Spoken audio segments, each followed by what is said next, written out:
Hello everyone. Good morning. How are you all doing today? Hope you had a wonderful week back. And thank you so much for the wonderful responses that you have given for the video last week. I felt so happy after reading your responses and the answers for the questions that you have given for the last week's and the previous week's responses. So last week we had a review from the Catechism teachers across both the parishes, and I was so happy to say that ours is the only one class where we have 100% of responses coming in week after week. All the 14 students of our class have given complete responses in the last 4 to 5 weeks. That is an amazing work, my dear children, and it receives a big round of applause from you all. And thank you so much for the kind of dedication that you are showing for catechism, and I'm sure that God will bless you abundantly for this effort that you are putting in for the catechism classes, even in the midst of these difficult times.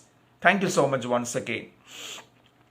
So today also I thought I would share a small video about the lesson that we are going to study, which is about chapter 7, which is about the community of people who are sharing.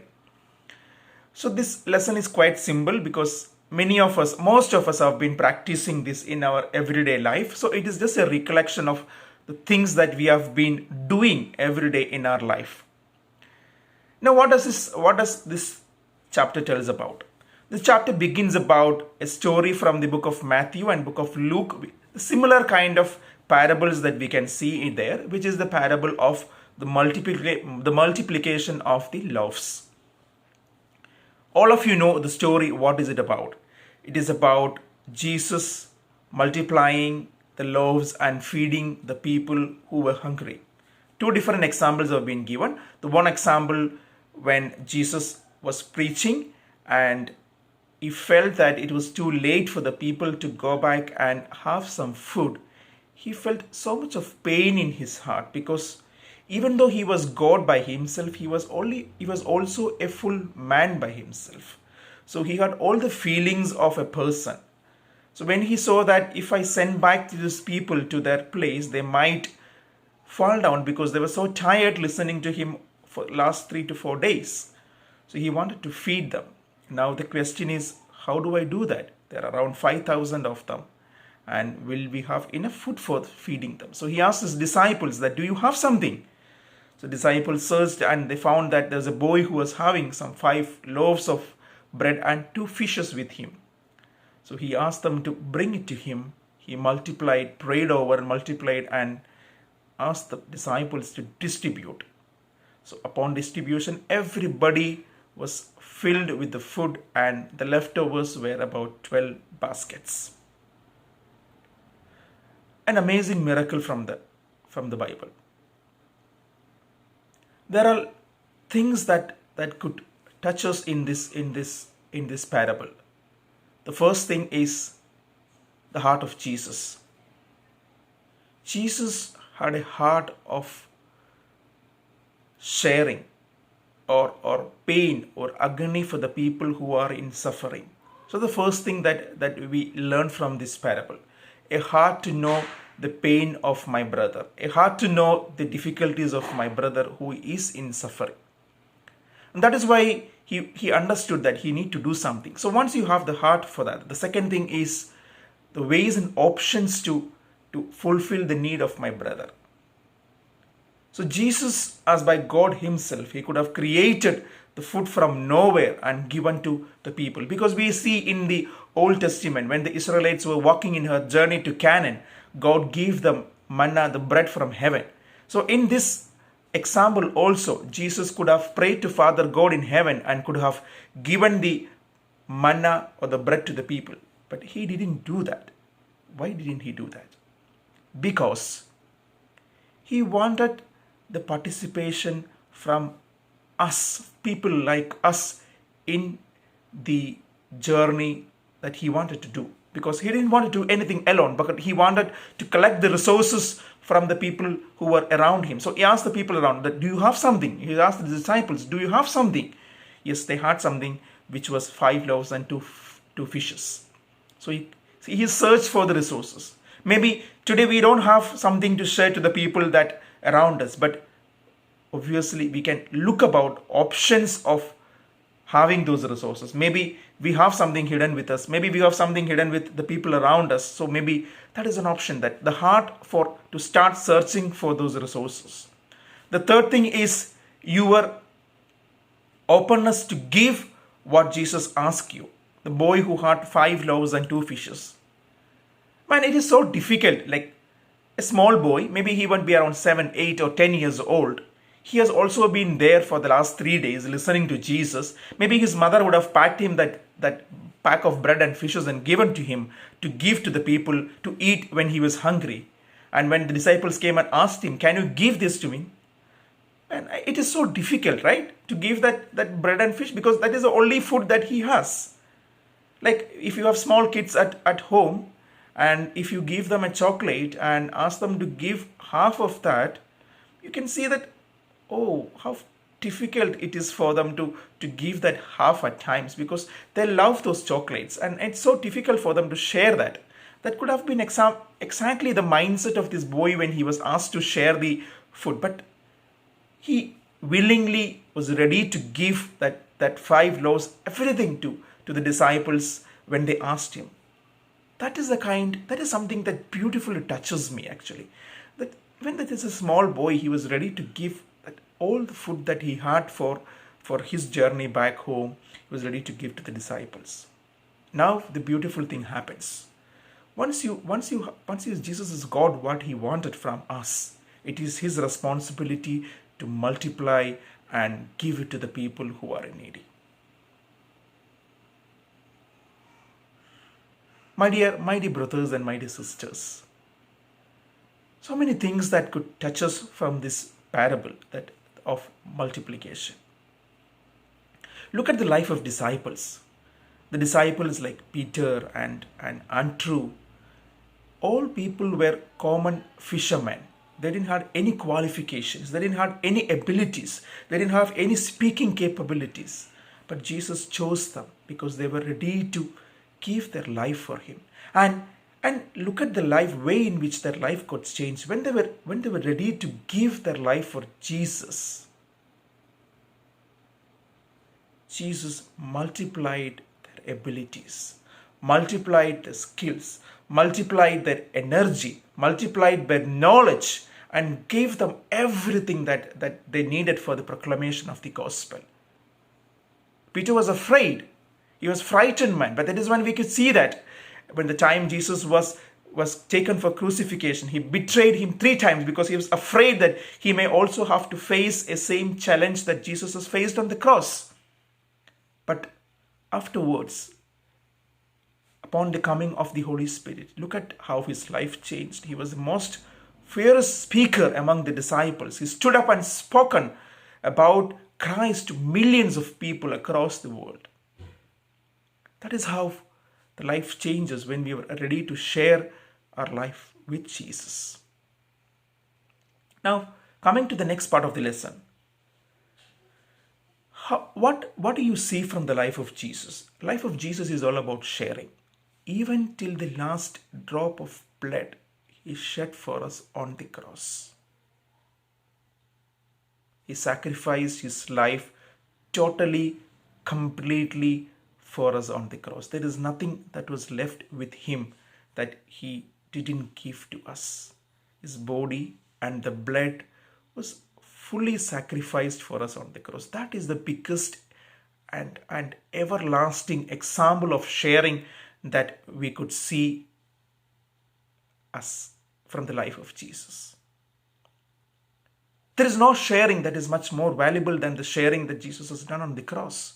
Shared completely for us on the cross. And that is exactly what followed after his death. We could see that in the Acts of the Apostles, which I would recommend all of you should start reading that book, even if you are not reading any of the books in the Bible, but try and read at least Acts of the Apostles, because that shows how beautifully the church started creating in different parts of the world.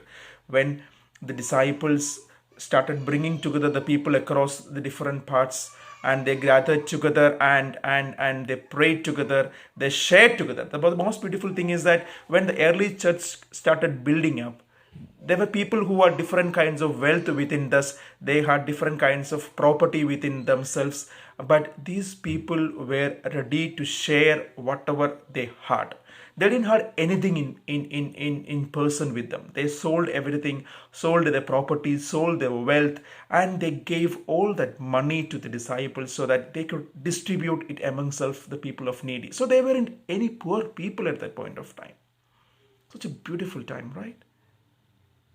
Everything that you have is in common. You have a need, you will be your need will be fulfilled from this common pool. You need some help, there will be people to help you out. There's nothing that you need to worry about your future, because you are living in a community where people are ready to give their life for your satisfaction, for your well-being. How beautiful it is. That was the kind of early church community that got built up. But today the situations might have changed a little bit, but we are carrying the faith from that early Christian community, early Christian church of sharing and caring and giving whatever we have for the benefit of the people who are in need. Now we could see in the gospel itself different Bible verses that Luke says about. Like, if you have been asked 2 courts, if you have been asked 1 court, you give the second one also to you. I mean, if you have been asked to walk 1 mile to a place, walk with him 2 miles. And when your left hand is giving the alms, the other hand should not know that. So these are some of the beautiful Bible verses that touches the aspects of sharing. Now, coming to what motivated people, Christians, to do the sharing. There are 2 things that are here. The first is the resurrection of Christ. Now, the resurrection of Christ was a life-changing experience for the people. Now imagine this situation. Suppose that Jesus had come into this world, he preached the gospel, he healed the sick, he did a lot of miracles, but he just died a normal life, that he just lived till 60 or 70 years old or 80 years old, and he died of old age. Will you be loving Jesus in the same way that you are loving him today? Absolutely no. I will not be doing that, because the only reason I am here as a Catholic or a Christian is that I have believed in the resurrection of the Christ, the death of him on the cross and his resurrection.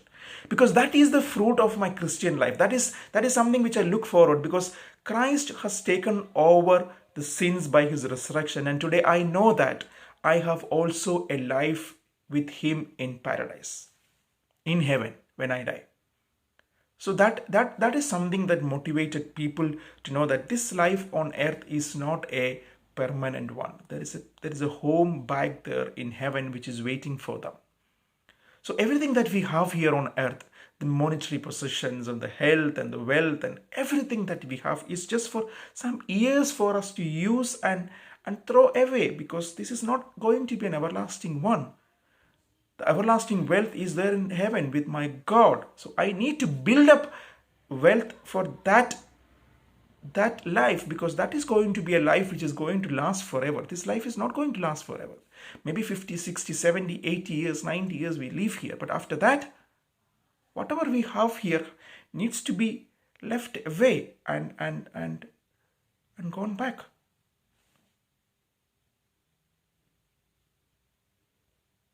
This is something, a beautiful thought that might come to our heart. Like, all this running around that we are doing for making money, all those difficulties that we are suffering for making more money, building up houses, accumulating bank balances, buying a lot of wealth and jewelry and so many things. Like, what is the ultimate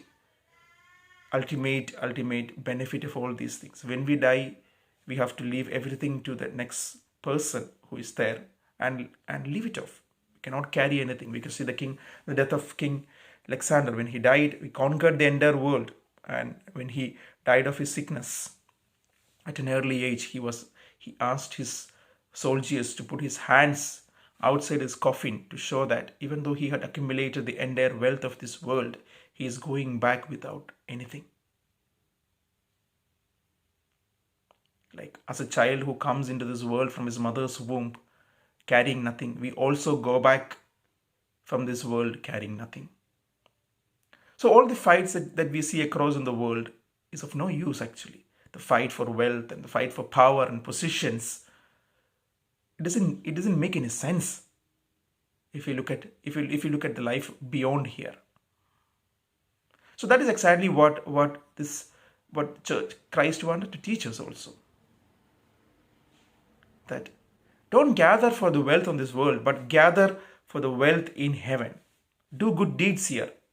Whatever you have, share with the people around who are in needy, who needs that help. We could see that Catholic Church is one of the organizations that has one of the highest the charitable trust or in the world. The kind of orphanages, the number of orphanages we run, the number of charity institutions we do, the schools that we run, the hospitals, the chain of networks of so many things, and helping the needy and the poor, and how many millions and billions of rupees that the church is spending for the poor people across the world. Because that is what the example that the Christ has taught us. And last week when our father was sharing with the Catechism teachers about the sharing that we have done among the students, international students who are here out of jobs because of the COVID-19. They are here in the student visa and they couldn't go and work. And our church had helped around 8 to 10 children for their needs because they didn't have any money to buy the food or supplies or to sustain themselves. So we had got contributions from the generous donors in our parish, and we could support many of these international students, even though they were not Catholics, or I'm not sure whether the Catholics, but irrespective of the caste, color, creed, we were ready to support them. That is what the church exactly is for, and that's what we have been showing the example from our own parish. There could be different other examples that we have been doing, maybe in our families. And you may be thinking, like, what is the kind of sharing that I can do in my family? Because I am a student. What should I do? There are a lot of avenues for doing that. Sharing is not only about sharing your money, but it is also about sharing your time, sharing your energy.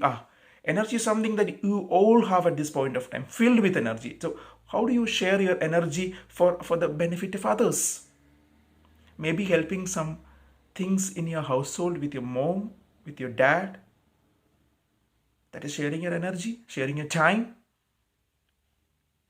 Or taking out some time to pray for the people who are in suffering. That is sharing your time.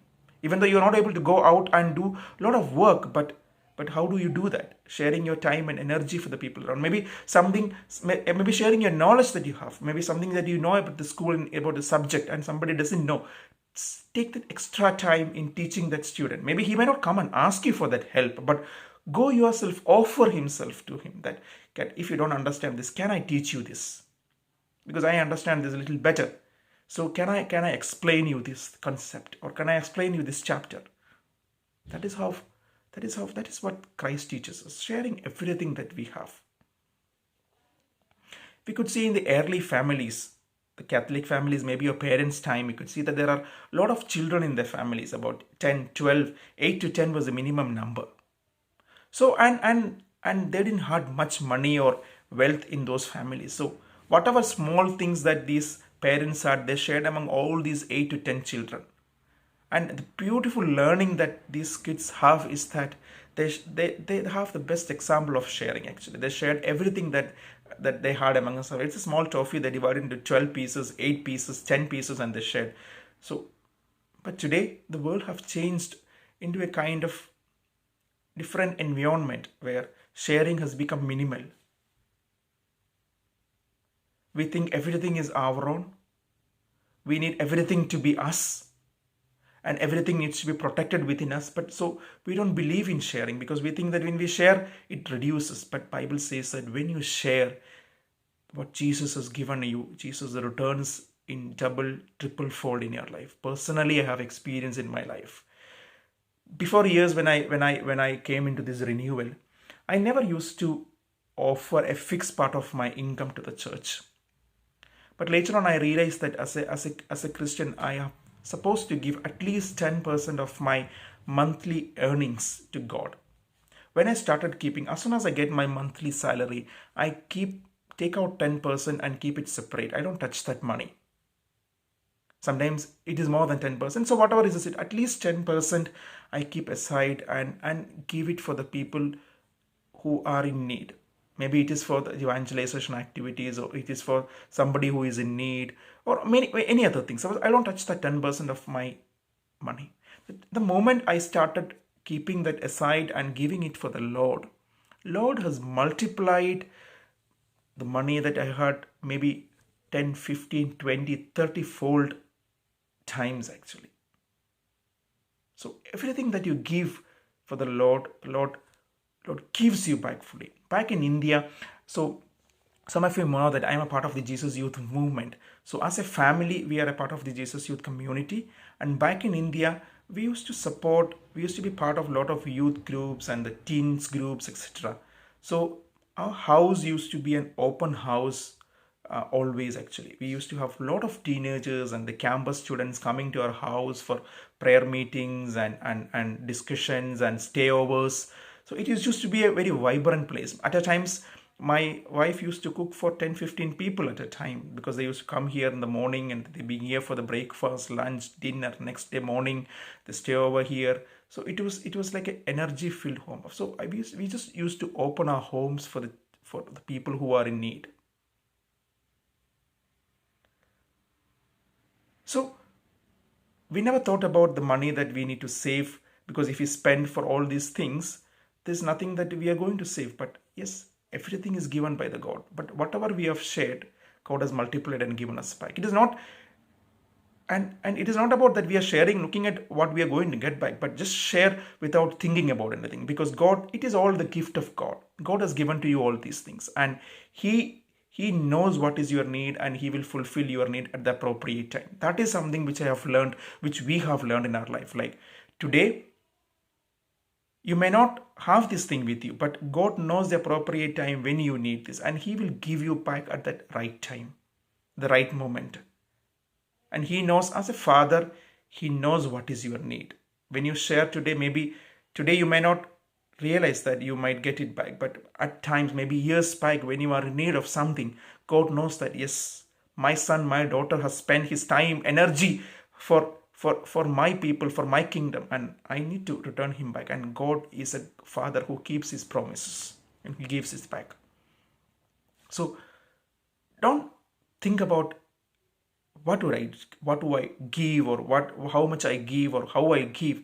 Just ask Lord for that openness to give. Lord, give me that openness to share myself to other people around. Maybe my time, my energy, my knowledge, my skills, to the people who are in need.